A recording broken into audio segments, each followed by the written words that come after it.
If Slack is showing error 429, don't worry.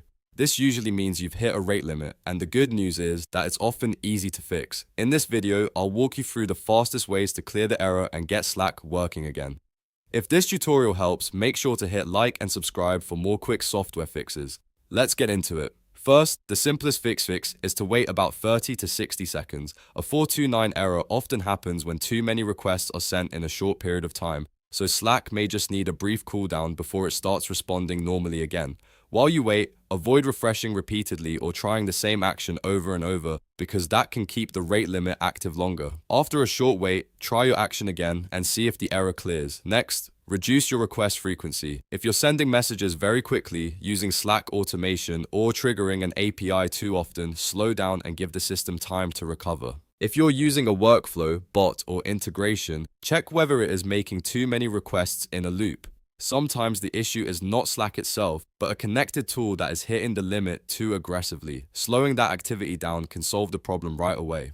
Another quick fix is to refresh the page. If you're in the Slack web app, a simple refresh can clear a temporary glitch and reconnect your session. After refreshing, try opening the channel or conversation again and see whether the error is gone.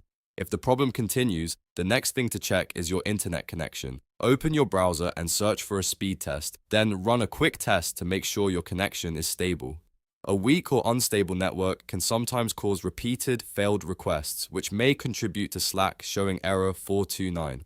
If your speed looks poor or your connection is dropping, that could be part of the issue. In that case, switch to a different network. For example, if you're currently on Wi-Fi, try using a mobile hotspot instead, or if you're on hotspot, switch back to Wi-Fi. Changing networks can help if your current connection is causing repeated request failures or unstable access to Slack. Once you switch, go back to Slack and test it again.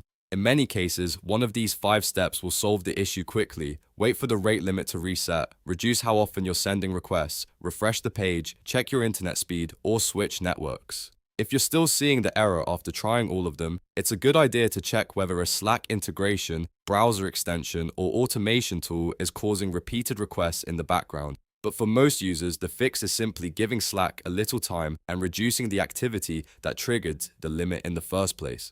So to recap, wait 30 to 60 seconds, slow down any repeated actions, refresh Slack, test your internet speed, and try a different network if needed. If this video helped, please like the video and subscribe for more easy software troubleshooting guides. Thanks for watching, and I'll see you in the next one.